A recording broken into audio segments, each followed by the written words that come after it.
Little Miss Tiny was extremely small. Not very tall at all. She was so very tiny, she didn't live in a house. Do you know where she did live? In a mousehole, in the dining room of Home Farm.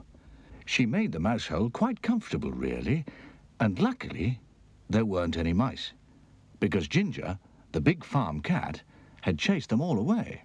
The trouble was, because she was so tiny, nobody knew she lived there. Nobody noticed her, not even the farmer and his wife. So there she lived, all alone. She was rather lonely and rather sad. Oh, dear. I wish I had someone to talk to. One day, she was feeling so lonely she decided to be very brave and go out for a walk. Come on, Tiny, best foot forward. Out of a mousehole she came. She crept across the dining room, and then she pushed the door open and crept into the hall.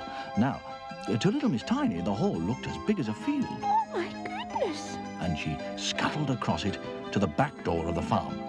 Luckily for her, there was a cat flap at the bottom of the door, and she squeezed herself through it onto the doorstep. It was all very exciting. There before her was the vast expanse of the farmyard, so she set out to explore it. As little Miss Tiny walked across the yard, she came upon a hole. Suddenly, up popped a worm. Morning! Seen any birds about? Oh, my shivering shoes, it's a monster. Little Miss Tiny was terrified. She ran across the farmyard to hide, and she came to a door with a gap at the bottom and ducked in underneath. There, inside, was a pig. A large pig. And if you're as small as little Miss Tiny, a large pig looks very large indeed.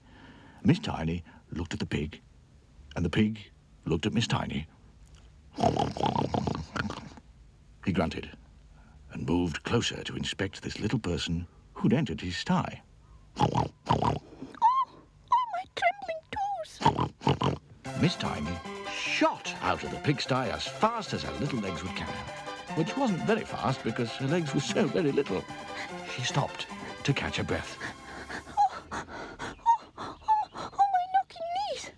When she recovered her breath, she climbed up on a large stone to see if the pig had followed her. Fortunately, it hadn't. Well, thank goodness for that. But suddenly, the stone began to move. Oh, chattering teeth, what's happening now? Fierce, please, move right along the bus, please.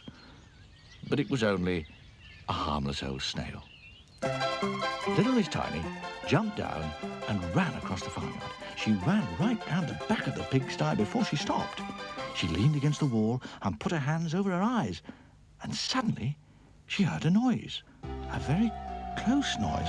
A sort of breathing noise. Very close indeed. What's that? She hardly dared take her hands away from her eyes. But when she did, she wished she hadn't. What do you think it was? There, right in front of her, looking at her with green eyes, Ginger, the farm cat. Oh, poor little Miss Tiny. Ginger grinned, showing his teeth. Help! Help! Oh, it's a lion, please, somebody help! Little Miss Tiny shouted at the top of her voice. The trouble was, the top of little Miss Tiny's voice was not very loud. Ginger grinned another grin. Every day, Mr. Strong went to Home Farm to buy some eggs. He liked eggs, lots of them. And that particular day, he was walking home across the farmyard when he heard a very tiny squeak. Now, what was that? There it was again. It was coming from round the corner. He looked round the corner and he saw that Ginger had trapped poor little Miss Tiny.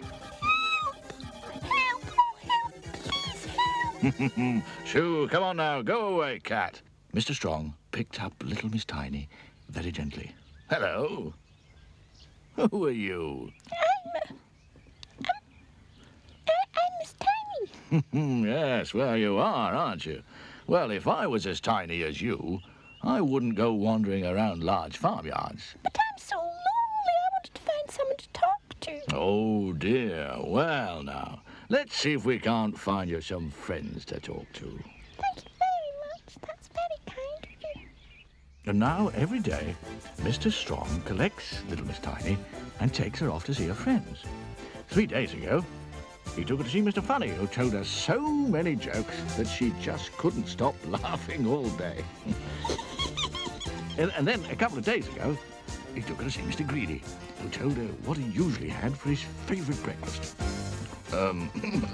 Toast, 2 slices, cornflakes, 1 whole packet, milk, 1 bottle, sugar, 1 bowlful, toast, 3 slices, eggs 3, boiled, of course, soft, toast 4 slices, butter 1 dishful, marmalade 1 pot. That's much too much for tiny little me. I couldn't possibly eat all that. Well, for you, divide by 100. Yesterday, Mr. Strong took her to see Mr. Silly, and Mr. Silly showed her how to stand on her head. That's very silly. Oh, yes, well, thank you. And guess who she met today? Somebody who's become a special little friend. Mr. Small. I never thought I'd ever meet anybody smaller than myself. Just you wait till I grow up. Oh, oh, I think, oh, jolly good. Oh, fine.